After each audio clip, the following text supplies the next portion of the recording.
Yan. So, good morning. Good morning, class. Kahapon sana yung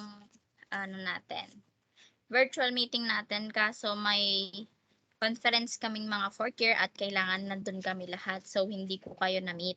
So, ngayon gagawin ko na lang is video lecture at ito na lang yung papanoorin nyo throughout kasi kasama ito sa inyong final examination. So, ngayon, we will going to talk about the curriculum innovation. But before that, allow me to introduce myself. I am Sanilin B. Inakay, a teaching intern and a product soon of Pangasinan State University, Alamino City Campus. I took a Bachelor of Elementary Education, major in Enchanted General Education. So, ngayon, bago natin start ang lesson natin, meron ako ditong chart dance lang para mabuhayan lang kayo habang pinapanood nyo to. So, yan. Sasayaw lang kayo. Yan. Yan. Yahin nyo na lang. Yahin.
Ayan, tapos na. So, today, we're going to talk about curriculum innovation. But before that, i-define muna natin yung curriculum. What is curriculum? A curriculum is broadly defined as the totality of the student's experiences that occur in educational process. The terms often refers specifically to a planned sequence of instruction or to a view of the student's experiences in terms of the educator's or school instructional goals. So dito sa curriculum na to, dito nakapaloob yung mga ano ba yung mga lessons na binibigay nila sa inyo? Ano ba yung mga academic content? Ano ba yung mga activities na binibigay nila sa inyo? So, lahat ng yon ay nang dahil sa given curriculum. So, next, what is innovation? Innovation is the process by which a new object or idea or practice comes to be adopted by an individual group or organization, according to Marsh and Willis 2007. So dito sa innovation na to, ito yung progress na makikita natin sa ating curriculum. Dito makikita kung may nag-change ba, may na-develop ba, may nawala ba, may natanggal ba. Ito yung mga progress na makikita natin sa loob ng curriculum. So that curriculum innovation are new knowledge about curriculum or new curriculum theories, outstanding curricular practices, or new curriculum designs that are developed out of a reach in education or other studies from the disciplines and academic fields. So, dito sa curriculum innovation na to, Ito yung mga ideas na nabuo, na-develop para mas maging mabisa ang pagtuturo ng mga teachers sa kanilang students nila. These are the curriculum designs that can be improved the learning of our students. So, dito sa curriculum innovation na to, merong mga 4 core changes. According to Michael Fullan, 1989, identified 4 core changes in educational context that shape the definition of curriculum innovation. These core changes in schools include: number 1, some forms of regrouping or new regrouping. Um, ito yung structure. Bakit nga ba kailangan nating mag-regroup o gumawa ng bagong groupings ng mga estudyante natin? Siyempre, kailangan natin ito dahil para mas makapag-socialize pa yung mga ibang bata, hindi lamang sa friends nila, kundi sa other classmates nila, para mas makapag-share sila ng ideas and thoughts nila about sa lesson, hindi lamang sa mga friends nila, sa mga close nila, kundi sa classmates nila, at mas maipahayag pa nila yung kanilang mga knowledge na nalalaman at makapag-socialize sila ng mabuti. Next, the second one is new curriculum materials. Ano nga ba yung tinatawag nating new curriculum materials?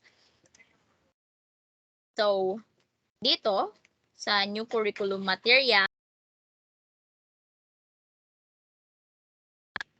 sa new curriculum materials, dito yung mga makikita natin, yung mga pagbabago ng books natin, mga textbooks natin na binibigay nila sa atin. So, halos yearly nagpapalit ng mga books ang mga for example, book ng Life Works of Rizal. Life and Works of Rizal. So, ngayon, dati, yung libro namin, ganito lang kanipis. Yan. Tapos, next year, ang libro nila ganito nakakapal. So, dito natin mapapansin na may mga yung new curriculum materials na yon ay nagbago dahil may dumagdag at may na-develop na mga ideas na in-insert nila sa ating mga materials para mas maintindihan at mas mabigyan ng knowledge yung mga estudyante. Next one is changes in some aspects of teaching. Ngayon, mga second year B.Ed.B students. Tanong ko lang, may nagbago ba talaga during this pandemic in education? Yan. So, syempre, may malaking pagbabago. Dati, tayo ay nagkakaroon ng face-to-face class. Dahil, syempre nga noon, walang pandemic, nakakapag-express tayo, nakakapag-recite tayo ng mas maigi, na-express natin yung sarili natin, mas nakakapag-explore tayo, nakakapag-experiment tayo. But ngayon, during this pandemic, tayo na lang ay online class, hindi na masyadong mga active yung mga students natin. So, yun ang mga pagbabago sa ating in some aspects of teaching practices. The last one is a change in beliefs or understanding vis-a-vis the curriculum and learning. So, dito, yung meaning ng vis-a-vis is regards relation in curriculum. So, next one. Sa curriculum innovation, na-clustered ito into several ideas that continue to shape curriculum and education system in general. So, dito, ang una natin is standard-based curriculum. Ano nga ba yung tinatawag nating standard-based curriculum? A standard-based curriculum is designed based on the content and standard as explicated by experts in the field according to Glatthorn et al. 1998. Curriculum standards include general statement of knowledge, skills, and attitudes that students should learn and master as a result of schooling according to Marzano 1996 and Glatthorn et al. At 1998. So dito, sa standard-based curriculum na to, ay hinati ito sa 3 different aspects. The first one is knowledge or content standards. It describes student what should know. These include themes or conceptual strands that should be nurtured throughout the student's education. So, saan nga ba natin makukuha o makikita yung content standard? Itong content standard na to ay makikita natin sa ating curriculum guide in different subjects. Next is number 2, skills standards. It includes thinking and process skills and strategic that students should acquire. Ano ba nga ba yung mga mapupulot nilang mga aral sa atin, ano ba yung mga skills na makukuha natin, na ma-acquire nila nang galing sa atin. The next one is disposition. Disposition are attitudes and values that should be developed and nurtured in students. So dito nakapaloob yung mga ano ba yung mga pagbabago o mga pagbabago ng mga ugali ng mga estudyante natin. Halimbawa, yung mga students na hindi marunong gumalang. So dito, ito yung mga dapat na kailangan. Ito dito sa standard-based curriculum, dito natin i-enhance o dito natin ibibigay yung mga knowledge nila kung bakit kailangan gumalang.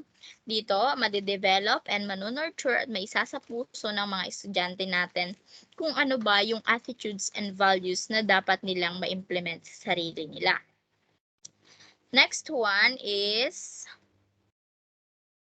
according to Van Tassel-Baska, he identified the varieties of benefits of using curriculum standards to education. First, ensure that the students learn what they need to know for high-level functioning in the 21st century. Sabi ko nga kanina, ibibigay natin kung ano yung mga kailangan nilang malaman. Next one, ensure educational quality. Ensure educational quality across school district and educational institution. Third, provide educators with guideposts to mark the way to providing students with meaningful outcomes to work on. Next, we have provide a curriculum template within which teachers and candidates are able to focus on instructional delivery techniques that work. So, tandaan nyo guys the first na cluster na is standard-based curriculum, and second is the multicultural curriculum. So, what is multicultural curriculum? A multicultural curriculum aims to promote cultural literacy and cultural understanding. So, dapat lahat ng schools, lahat ng mga teachers uses different strategies and approaches to develop the cultural literacy and promote cultural understanding. So for example, may estudyante ka na ang religion is Muslim. So mag-iisip ka mag-iisip ka ng mga strategies mo kung paano mo siya tuturuan. At mag-isip ka kung anong mga approaches ang pwede mong gawin o iano sa kanya para mas maintindihan niya nang hindi naapektuhan yung kanyang religion. So, usually, this is done through the cultural awareness activities by knowing the different costumes. Siyempre, yung mga Muslims, yung mga suot nila, di ba, merong, ano nang tawag doon?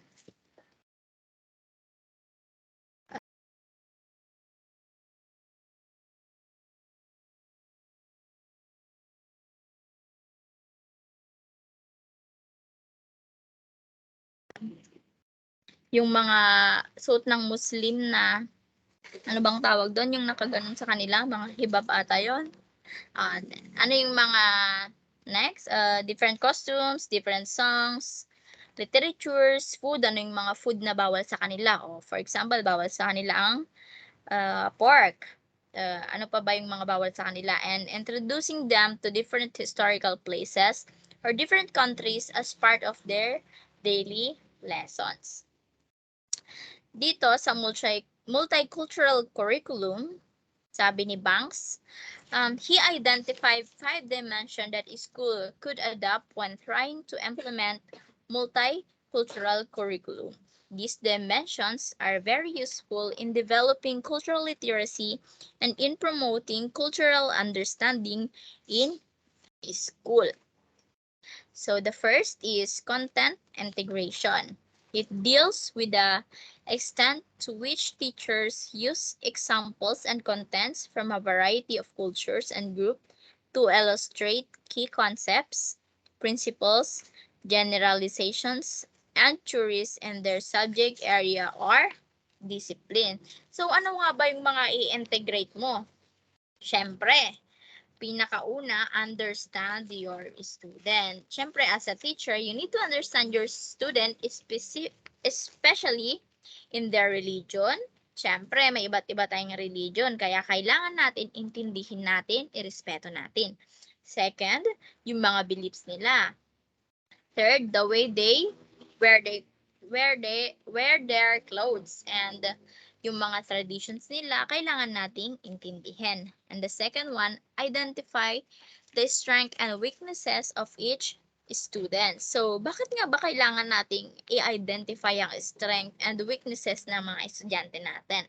Siyempre, as a teacher, we need to identify the strengths of our and weaknesses of our students para alam natin kung ano pa yung mga madidevelop sa kanila, ano pa yung mga kailangan nilang i-improve as a students. And number 3, encourage them to share real life experience. Siyempre, kapag pinag-share mo sila ng mga nararanasan nila, mga real life experience nila, mas makakapag-communicate kayo ng estudyante mo, mas magiging open siya sa'yo, mas may papahayag niya yung kanyang mga thoughts and ideas nang hindi nag-aalinlangan. So, next, cultural storytelling. Ipapakwento mo sa kanila ano ba yung mga naranasan nila, ano ba yung mga naranasan nilang hirap. Halimbawa, naglalakad sila 5 kilometers away from their house to school, ganon. The next one is the knowledge construction process. It consists of methods, activities, and questions teacher use to help students to understand, investigate, and determine how implicit cultural assumption, frames, or reference, perspective, and biases within a discipline influence the ways in which knowledge is constructed. For example, ang topic nyo is all about weather. So, dito, pwede mo silang palabasin o pasilipin sa mga bintana nila kung ano ba yung mga nakikita nila na weather sa inyo. By that, they can investigate, they can observe, and experience your topic. At pwede rin dito na magbigay ka ng mga short videos o mga pictures na pwede nilang i-describe, i-observe, at ano yung mga assumptions nila about that topic. So, the next, prejudice reduction. It seeks to help students develop positive and democratic racial attitude.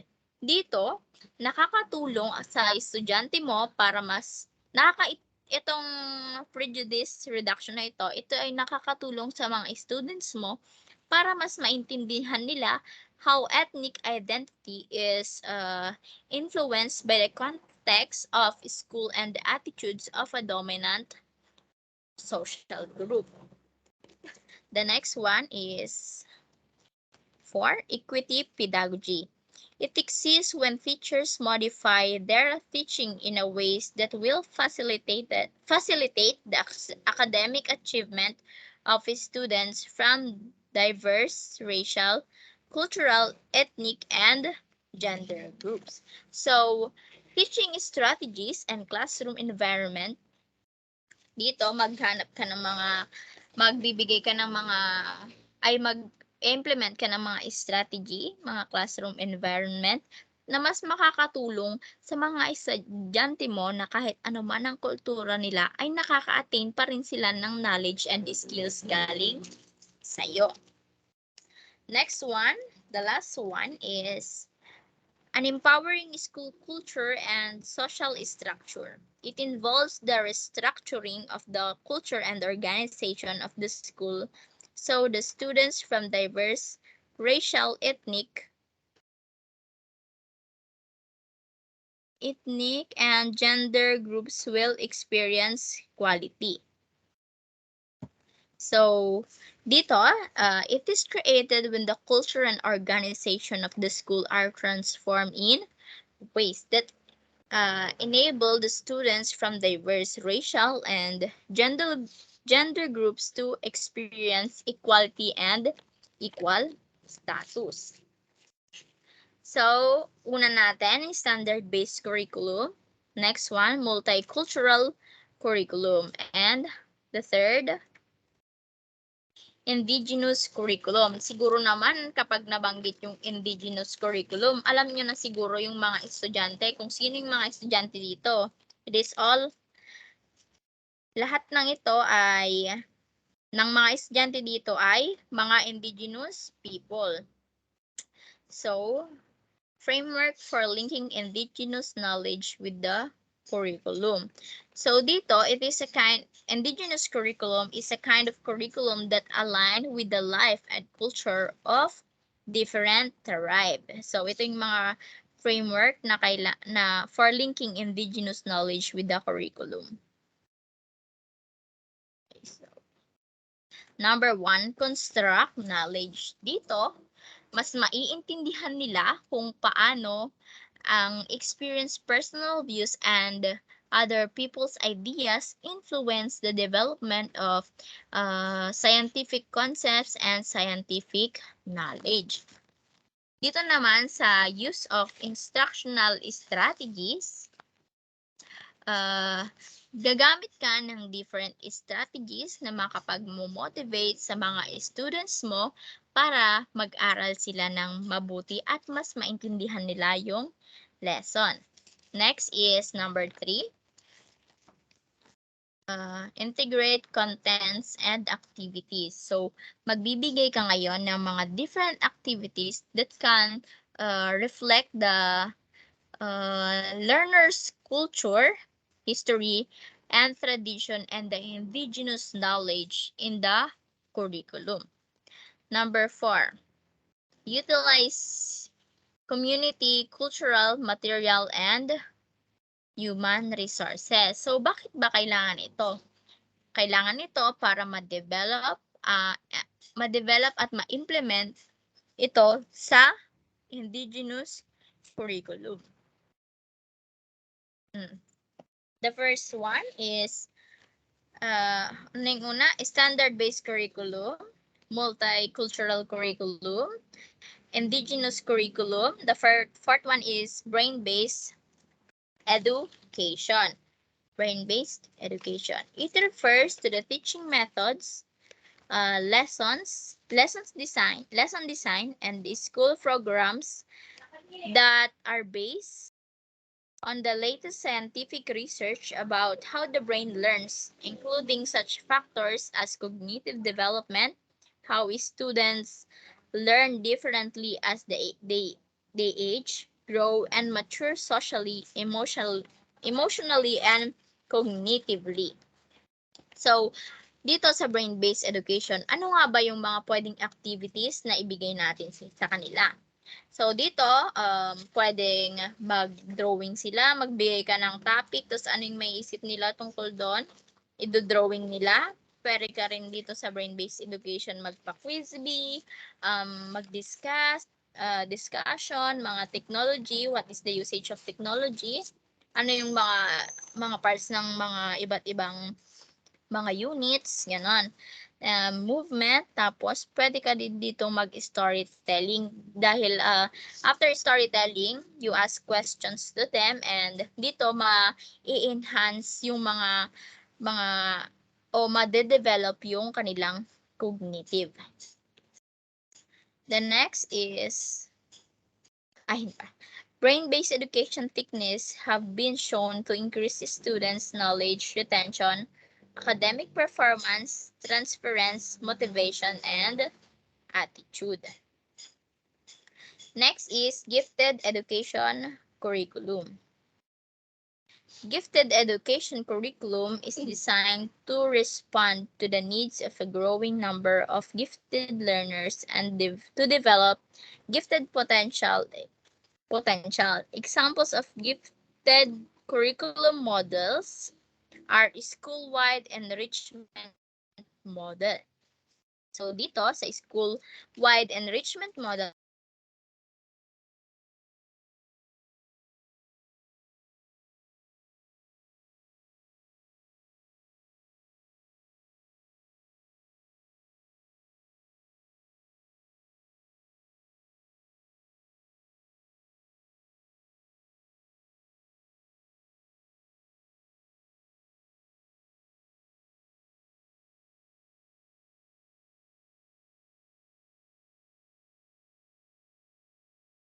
connection.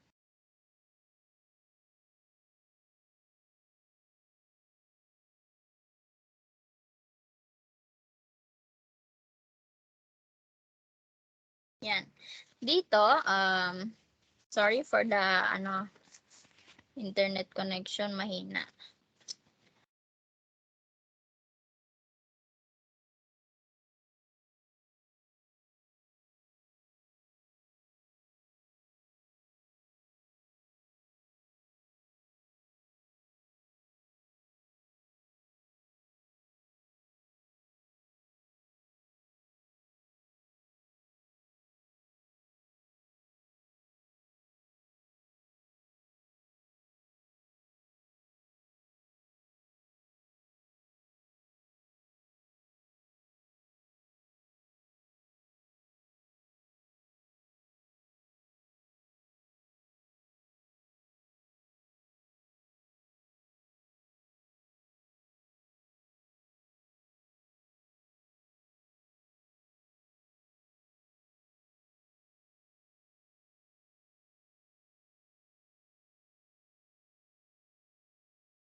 Dito sa school-wide enrichment model, ang major goal nila is application of gifted education pedagogy to total school improvement. Dito sa school-wide enrichment curriculum, ang pinaka-main goal nila is ma-develop at mas maging maganda yung school nila at makita yung ma-develop yung mga strengths and talents ng kanilang mga students.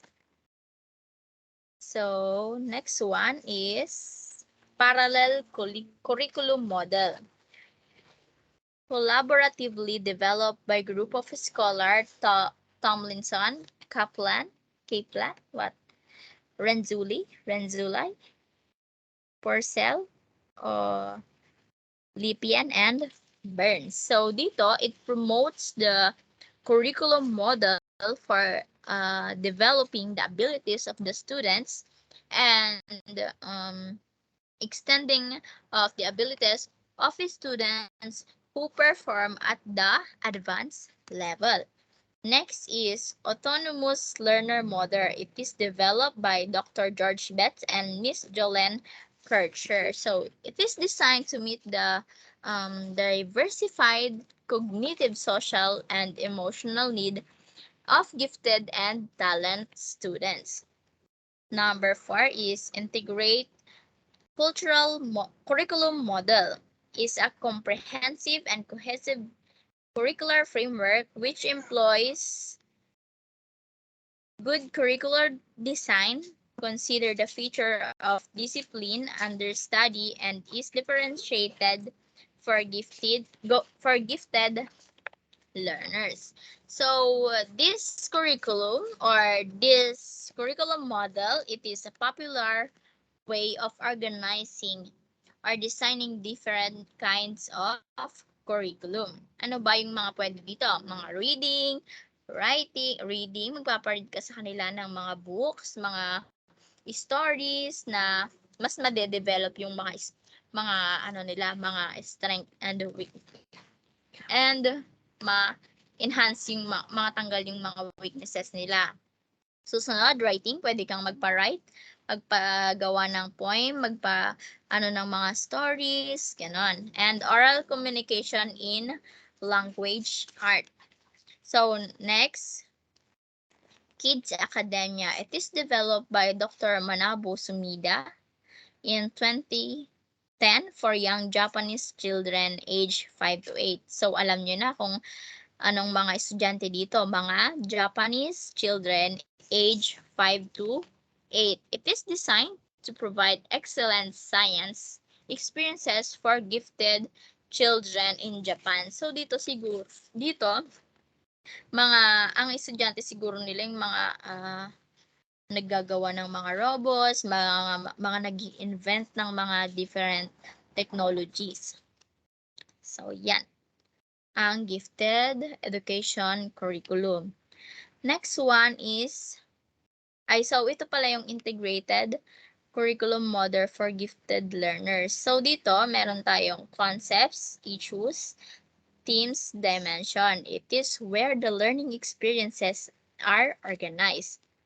Next one, process product dimension. It incorporates direct instruction and embed activities that promote higher order thinking skills and create opportunities for independent pursuit in areas of student interest. Number 3, advanced content dimension. It meets the needs of the gifted student for acceleration, for providing content earlier and faster. So next one is differentiated curriculum. It's a curriculum that considers the unique characteristic, learning styles, thinking preference, intelligence, need, cultural backgrounds, interest, gender, and other unique characteristics of learners. This program that ideally meets the academic needs and interests of every student. Ano ba yung mga interest mo? Ano ba yung hilig mo? For example, hilig mong sumaya o dun yung klase ng education na kailangan mo, dito ka sa curriculum na to. Next one, kung mahilig ka kumanta, dito ka. Kung mahilig kang mag-acting, dito ka. Yon, dito, ano yung mga, basta dito sila, nakadepende sila sa interest of every students. Next one is differentiated instruction. So dito, sa content, meron tayong content, process, product, effect. So dito sa content, adapting content to students. Interest, sabi ko kanina, age, academic readiness, and language proficiency level. Next one, process. Paano ba sila bibigyan ng activity? Pwede mo silang bigyan ng individual activity, pairing, small groups, and whole group. Magbibigay ka ng mga activities sa kanila na lahat sila magkakapag-participate. Yan. So dito, ang product na pwede nilang mga activities is videos, photos, writing, oral presentation, graphic organizers, or projects. Ano ba yung mga effect ng mga differentiated instructions? Siyempre, safe environment. Kailangan magkaroon ka ng safe environment, lalo na sa mga students mo. Students are free to make mistakes. So, syempre, yung mga students na to, mga ano lang siguro, mga kapag nagre-recite sila, ganon. Pero hindi yung malalang mistake na gagawin nila. Next is students feel accepted. Alam nyo na yan. Positive feedback. So, magbibigay ka ng mga positive feedback. Hindi mo bibigay mga negative feedback. Pero, magbibigay ka ng mga feedback mo na mas may improve o mas madedevelop yung kanilang mga talents, mga skill, at mga interest nila. So, next one is technology integration in the curriculum. Technology offers multiple opportunities to improve teaching and learning and in the total education system. These are several innovations from basic education to graduate education that are associated by technology integration. Di ba mapapansin nyo, super dami na ng mga mga technologies na ginagamit natin para makapagturo. Marami ng mga TV screens, speakers, pwede ka nang gumamit ng mga PowerPoint presentation, Canva, Wix, mga ganon. So, dito sa technology, ano ba yung mga pwede nating mga gawin na ano dito? Maaari tayong gumawa ng PowerPoint presentation. Maaari tayong panood sa kanilang mga movies, e-portfolios. So, yun, kailangan yung ma-practice na kung paano gumawa ng e-portfolio nyo dahil during your 4th year, kailangan nyo yan. What else? Mga e-books, mga sa online class, o di ba? Yun ang technology integration natin ngayong pandemic. So, malaking tulong ang technology sa atin para mas ma-improve o mas ma-develop yung mga learning and total education system natin. So, maraming benefits ang paggamit ng technology at marami ring mga disadvantages. So, kaya kailangan as a future teacher, kailangan alam natin kung paano i-handle ang technology integration natin at mga traditional na gagamitin nating mga instructional materials. Naintindihan ba? Okay. Next one is outcome-based education. So, outcome-based education is an education in which an emphasis is placed on a clearly articulated idea of what students are expected to know and to be able to do. That is what skills and knowledge they need to have when they lead the school system. So, dito sa outcome-based education, dito natin maano yung mga ano ba yung kailangan nilang malaman? Ano ba yung expected nilang malaman sa atin? Ano yung mga expected nilang mga gagawin nila? Ano yung mga knowledge na dapat nilang malaman bago sila umalis sa school? Siyempre, yung mga objective mo, kailangan mong ma-attain yun. Lahat-lahat yun. Next one is, yan. Sa outcome-based education, meron tayong program course content, yung mga content mo. Teaching learning strategies. Ano ba yung gagawin mong mga strategies para ikaw ay magturo? Gagamit ka ba ng mga PowerPoint presentation, mga traditional IMs, traditional instructional materials, or gagamit ka ba ng mga TV screens, ganun. Next is student learning activities. So dito, ano ba yung mga effective na mga activities na makakapag-enhance nung mga knowledge nila about doon sa topic? Next one is, syempre, after their activities, kailangan mong mag-assess and kailangan mong sabihin yung feedback mo dun sa mga ginawang activities ng mga estudyante mo. Bakit nga ba kailangan nating magbigay ng feedback? Para alam nila kung ano yung mga mali nila, kung ano yung mga i-improve nila, ano yung i-develop nila, at ano pa yung mga knowledge na pwede nilang i-acquire sa sarili nila para mas maging mabisa o mas may malaman sila sa topic na diniscuss mo. And Last one, we have transition curriculum. Ano nga ba yung tinatawag nating transition curriculum? So the transition program is designed for the special learners that are intellectually disabled and those that are physically handicapped. It is designed to meet their special needs and response to their specific interests.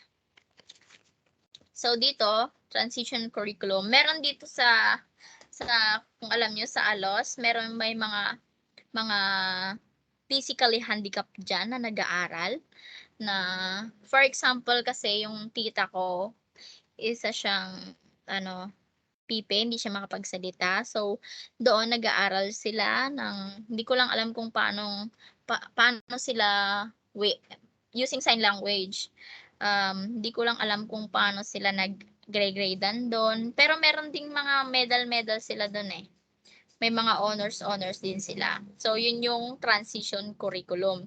Ito yung mga may ADHD, mga intellectually disabled, and those that are physically handicapped, mga putol ang kamay, mga bulag, mga pipi, mga what else, ano pa ba, putol yung paa, ganon.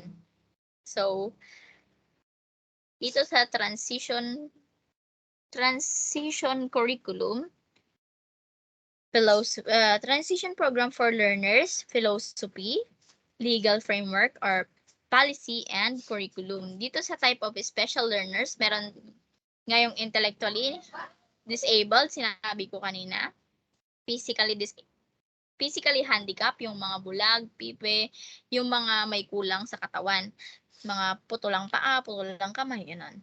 Tapos, ang goal of the transition program based on the K-12 education system, dalawa lang. Holistic development of the Filipino learners. Number 2, developing every special learners to be functionally literate. So, yun. Sana tatandaan nyo yung mga curriculum innovation na clustered into several ideas which are standard-based curriculum, multicultural curriculum, Indigenous curriculum, brain-based education, gifted education curriculum, differentiated curriculum, technology integration in the curriculum, outcome-based education, and last one is transition curriculum. So, thank you for listening. Sana may natutunan kayo kahit papaano during my video lecture. At mag-review kayo dahil malapit na ang final examination nyo. Dahil ito kasama to sa mga pointers to review nyo na isasama sa inyong final examination. So, yan. That's end my discussion. And hopefully, marami kayong natutunan. And I am Sanlin B. Inakay. At sana kapag nakikita nyo ako sa school, batiin nyo ako. Yan. So, thank you for listening and good morning.